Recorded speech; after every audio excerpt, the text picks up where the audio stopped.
हरे कृष्ण। तो आज के इस कोट में श्रील प्रभुपाद कहते हैं कि हमारा जो कृष्ण भावना आंदोलन है वो हमें ये सिखाता है कि हम गोपीजनों में से एक कैसे बने या उस गोपीजनों के भाव को कैसे प्राप्त करें। अगर हम ये प्राप्त करते हैं तो भगवान हमारी रक्षा करने के लिए, संरक्षण करने के लिए जरूरत पड़े तो गोवर्धन पर्वत भी उठा लेंगे। अद्भुत विचार है। भगवान की भक्ति के प्रति समर्पित व्यक्ति के लिए भगवान कुछ भी कर सकते हैं। गोवर्धन उठाना तो उनके बाएं हाथ के छोटे उंगली का काम है। तो इसलिए ये बहुत आसान है उनके लिए, अपने भक्तों की रक्षा के लिए वो कुछ भी करते हैं। इनफैक्ट ये जो वाक्य है प्रभुपाद जी का आज का, ये बहुत गहरा है। गोपीजनों का भाव प्राप्त करना, बड़े बड़े संत, बड़े बड़े साधु, बड़े बड़े योगी जन अनेक वर्षों तक तपस्या करके भी प्राप्त नहीं कर सकते। वो भाव प्रभुपाद कहते हैं कि हमको प्राप्त करना है। जब भी इन वाक्यों को सुना जाता है तो लोग थोड़ा इसको सहज लेने लगते हैं और आर्टिफिशियली, कृत्रिम रीति से इसका अनुकरण करने लगते हैं। गोपी भाव ये अनुकरण से नहीं आता है, ये स्ट्रिक्ट अनुसरण से आता है। जब हम आचार्यों की, गुरु की वाणी का पालन करते हैं और साधन करते रहते हैं तो धीरे धीरे अनर्थ निवृत्ति होने पर निष्ठा, रुचि, आसक्ति और भाव प्राप्त होते हैं। यही भाव जब व्यक्ति को प्राप्त होता है तो भगवान के नाम की कृपा से, हरिनाम की कृपा से हमारा भगवान से सामने सामने संबंध होता है, समक्ष संबंध होता है। हम भगवान को देख भी सकते हैं, सुन भी सकते हैं। ये स्थिति हमें कृष्ण भावना आंदोलन में रहने से और इनके नियमों का पालन करने से प्रदान हो सकती है। और यही श्रील प्रभुपाद कहते हैं।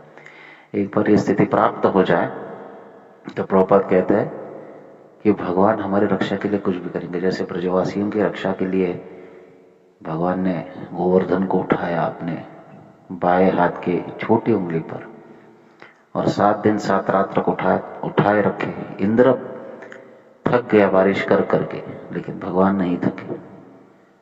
और जो गोपियां थी वो भगवान का दर्शन करने के लिए बिना पलक झपके भगवान का दर्शन करना चाहती थी और कर भी रही थी, जितना हो सके उतना। तो ये अद्भुत लीला है।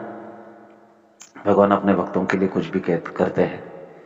भगवान कहते हैं कि अहम भक्त पराधीन यह स्वतंत्र, जो मैं भक्त के पराधीन हूं। साधु भी ग्रस्त हृदय, साधुओं ने मेरा हृदय ग्रस्त कर लिया है। तो भगवान भक्तों के प्रति समर्पित होते हैं और ऐसे भक्त जो गोपीजनों का भाव प्राप्त किए हैं वो भगवान के प्रति संपूर्णतया समर्पित होते हैं। ऐसे समर्पित भक्त और ऐसे समर्पित भगवान, इनके बीच का जो संबंध है वो अद्भुत अद्भुत है। उसका वर्णन नहीं किया जा सकता है, उसका केवल अनुभव किया जा सकता है। और वो अनुभव तभी होगा जब हम निष्ठा से इस संस्था में गुरुदेव के आदेश से सेवा करते रहेंगे और अपने आप को इस हद तक शुद्ध करेंगे कि हमें इन गोपीजनों का भाव प्राप्त हो।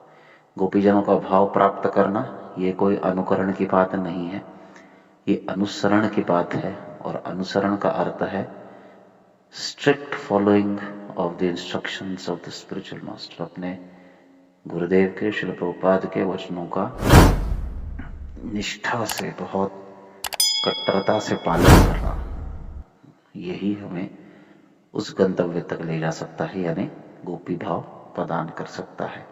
तो साधन भक्ति से ही भाव भक्ति आती है, भाव भक्ति से प्रेम भक्ति आती है।